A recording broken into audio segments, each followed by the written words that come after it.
मैं केसी साहू सर आज आप लोगों के लिए 4 महत्वपूर्ण प्रश्न फिर से लाया हूं और ये चारों प्रश्न आप देखेंगे तो बहुत ही शानदार प्रश्न हैं और इन प्रश्नों के उत्तर आप बहुत आसानी से दे सकते हैं। लेकिन निश्चित रूप से कुछ प्रश्न ऐसे होते हैं जिसको उत्तर देते समय हमें बहुत सावधानी बरतने की आवश्यकता होती है। जैसे ये वाला प्रश्न देखिए, तीसरा वाला प्रश्न देखिए, इसमें स्पष्ट रूप से लिखा हुआ है कि इसका जो घात दिया हुआ है, देखिए ये प्रश्न कैसा है 0.0000232 पूरे का पावर जो है 0.6, मतलब इसका जो पावर दिया है वो 0.6 में दिया हुआ है। तो भाई इसका उत्तर क्या होगा आप लोग मुझे कमेंट करके जरूर बताना। अब यहां पर आ जाइए, इस प्रश्न को देखिए, इसमें देखिए 5 to 5 इतनी बड़ी संख्या है, इसको 1001 से भाग दिया गया है। भाई इस प्रकार के प्रश्नों के उत्तर को आप मौखिक रूप में दे सकते हैं बिना कॉपी पेन का उपयोग करें। तो इस प्रकार के प्रश्न को हल कैसे किया जाता है तो वीडियो को पूरा जरूर देखिए। और इस प्रश्न को देखिए, देखने से ऐसा लग रहा है कि हम इसको क्या कर देंगे 8 और ये 32 कटा देंगे, यहां पर देखिए 12 चौक 48 कटा देंगे,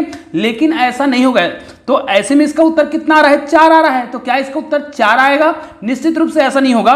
तो इस प्रश्न को कैसे हल करेंगे? सबसे पहले हम इस प्रश्न को बनाएंगे। तो चलिए इस प्रश्न को बनाते हैं दोस्तों। और ऐसी महत्वपूर्ण वीडियो के लिए आपने चैनल को सब्सक्राइब नहीं किया होगा ना, तो चैनल को सब्सक्राइब करके बेल आइकन को प्रेस कर दीजिएगा।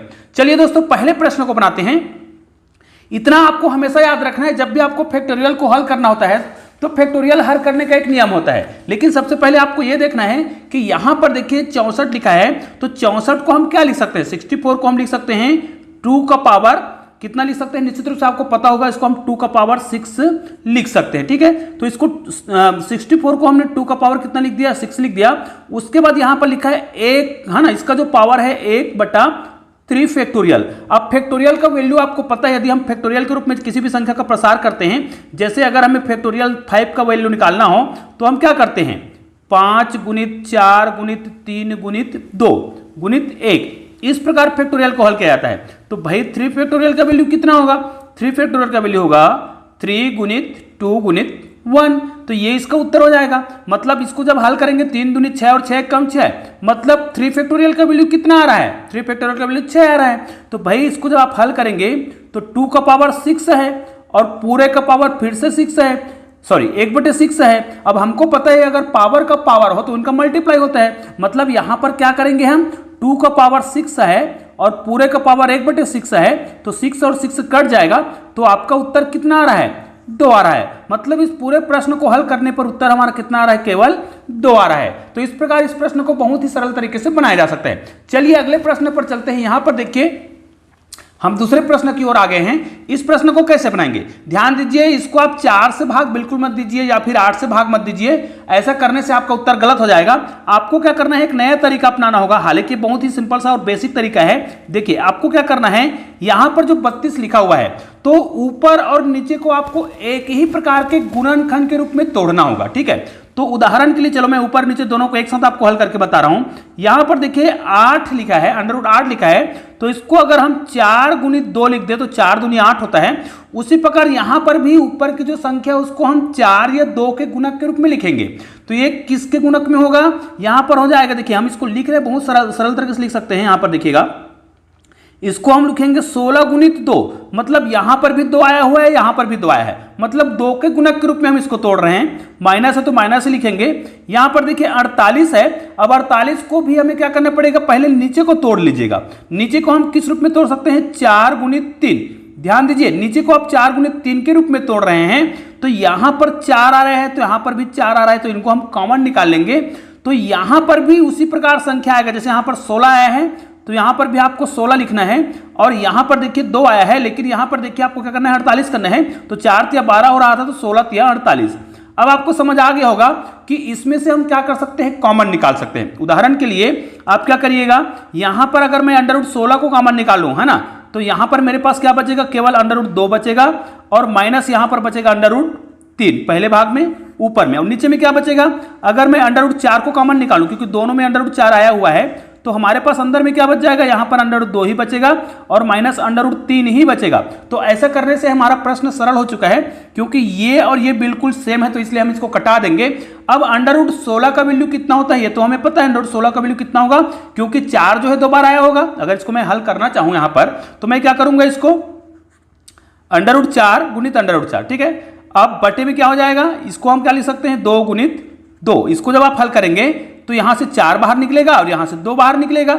अब इसको हम कटा देंगे तो हमारा उत्तर कितना आएगा, यहां पर केवल 2 आएगा। तो निश्चित रूप से इस प्रश्न का उत्तर कितना आ रहा है, 2 आ रहा है, जबकि शुरू में हमें लग रहा था कि इसका उत्तर कितना आने वाला है, 4 आने वाला है। अब चलिए दशमलव वाले प्रश्न को देख लेते हैं। इस प्रश्न को बहुत सावधानीपूर्वक आप देखिएगा। देखिए इस प्रश्न को हल करने के लिए सबसे पहले आपको क्या करना पड़ेगा, दशमलव को हटाना पड़ेगा। अब दशमलव हटाना है तो दशमलव हटाने के नियम होते हैं, ध्यान दीजिएगा। यहां पर मैं क्या करूंगा, दशमलव हटा रहा हूं तो ऊपर में तो केवल 32 आएगा, ठीक है। नीचे में देखिए अगर 1 के जगह, दशमलव की जगह आप 1 लिख रहे हैं तो यहां पर कितनी संख्या है, 1 2 3 4 और 5 संख्या है, तो यहां पर आपको 5 जीरो लगाना पड़ेगा। या फिर आप क्या करिएगा, यहां पर 0 लगाइए और यहां पर इसका घात आप क्या कर सकते हैं, 5 कर सकते हैं। लेकिन आपको पता है पूरे का जो घात है वो दिया हुआ है 0.6। अब इसको आगे फिर आपको हल करना पड़ेगा। तो भाई आप 32 को क्या लिख सकते हैं, 32 को आप लिख सकते हैं 2 का पावर 5, ठीक है। और यहां पर 10 का पावर 5 तो दिया 6, ठीक है। फिर पूरे का जो घात है वो 0 पॉइंट कितना है, 6 है। अब इसको हम फिर से जब हल करेंगे तो हमें फिर से एक नया चीज मिलेगा। अब ध्यान दीजिए यहां पर दोनों ही संख्या का जो घात है दोनों का घात कितना है, 5 है। मतलब दोनों का एक साथ घात हम लिख सकते हैं, मतलब 2/10 और पूरे का जो घात है, ठीक है। पूरे का घात हम क्या लिख सकते थे, 5 लिख सकते थे। और घात का घात दिया हुआ है तो घात का घात होता है उनका क्या हो जाता है, गुना हो जाता है। तो यहां पर हम 0.6 लिखेंगे। अब ये हमारा प्रश्न बन चुका है। लेकिन भाई यहां पर जब 5 को 0.6 से गुना करेंगे ना तो आपका उत्तर कितना आ जाएगा, यहां पर आ जाएगा, देखिए अब 2 को हम 10 से भाग देंगे तो हमें यहां पर 0.2 मिलेगा, ठीक है। इसका उत्तर इतना आएगा, मतलब 2 को भाग देना 10 से, लेकिन इसका उत्तर कितना आएगा, 6 पंचे 30, मतलब 3.0 आएगा। मतलब कुल मिला के क्या कहा जाए, 3 आया है। अब भाई अब 0.2 को आप 3 बार गुना करेंगे, इसका मतलब यह है कि उत्तर जो है 2 दूनी 4 और 4 दूनी 8 आएगा। लेकिन कितने अंकों के बाद दशमलव लगाएंगे, क्योंकि यहां पर 1 अंकों के बाद दशमलव लगा है तो 3 बार गुना करेंगे। उदाहरण के लिए मैं आपको बता दूं, अगर 0.2 और 0.2 को हम गुना करते हैं, देखिए यहां पर, ठीक है। तो आपको क्या करना है, 2 दूनी 4 और 4 दूनी 8 तो आएगा ही, लेकिन दशमलव कितने अंकों के बाद लगाएंगे, तो आप गिन लीजिएगा 1 2 और 3। तो यहां पर 1 अंक ये हो गया, 2 हो गया और 3 हो गया, दशमलव यहां पर लगेगा। मतलब इस प्रकार उत्तर आएगा। मतलब हमारा उत्तर कितना आ रहा है, 0.008, और ये जो है बिल्कुल परफेक्ट उत्तर है। तो आपको समझ तो आ गया होगा।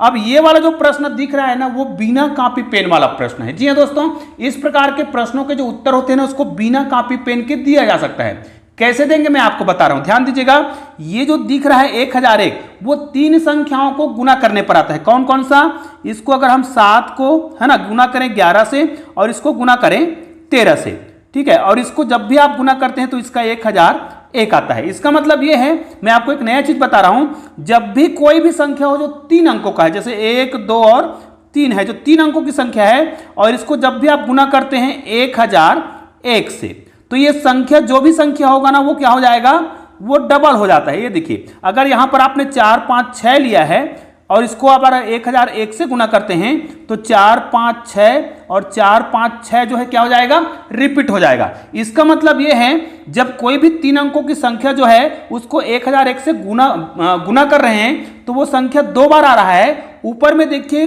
संख्या जो है रिपीटेड है, अर्थात इसका मतलब तो ये हुआ कि इनको 1001 से गुना किया गया होगा। मतलब अगर इसको मैं हल करना चाहूं तो इसको मैं किस प्रकार हल करता, अगर 5 को गुना किया गया होगा 1001 से, तब ये क्या आया होगा, 5 यहां पर फिर 5 आएगा, 25 आएगा, ठीक है। इसको भाग दिया गया है 1001 से, मतलब देखिए इसको ये कटा देंगे। मतलब जब भी कोई इस प्रकार के 6 अंकों का संख्या हो जिसमें 3 संख्या रिपीटेड हो, इस प्रकार रिपीटेड हो भाई, लगातार रिपीट हो, तो उसका उत्तर क्या होगा, जब उसको हम 1001 से भाग देंगे तो ऊपर में जो संख्या होगा उसका जो 3 डिजिट होगा, लास्ट के 3 डिजिट होगा, यहां पर 525 ही होगा। तो ये हमारा उत्तर होगा, जो कि बिना कॉपी पेन के उत्तर दिया जा सकता है। निश्चित रूप से इस प्रकार के प्रश्नों को आप बहुत आसानी से बना सकते हैं। चलिए ऐसा ही एक प्रश्न मैं आपको यहां पर दे रहा हूं, जिसका उत्तर आप लोग मुझे कमेंट करके बताइएगा। जैसे अगर मुझे 876 और 876 फिर से दिया है, इसको मुझे डिवाइड करना हो 1001 से, तो इसका उत्तर आप लोग मुझे कमेंट करके बताइएगा कि इसका उत्तर क्या होगा। बिना कॉपी पेन के आपको इसका उत्तर बताना है। निश्चित रूप से यह वीडियो आपको बहुत ही उपयोगी लगा होगा, इसलिए इस वीडियो को अधिक से अधिक शेयर जरूर करिएगा। तो चलिए दोस्तों, मिलते हैं एक और बेहतरीन वीडियो के साथ, तब तक के लिए जय हिंद, जय भारत।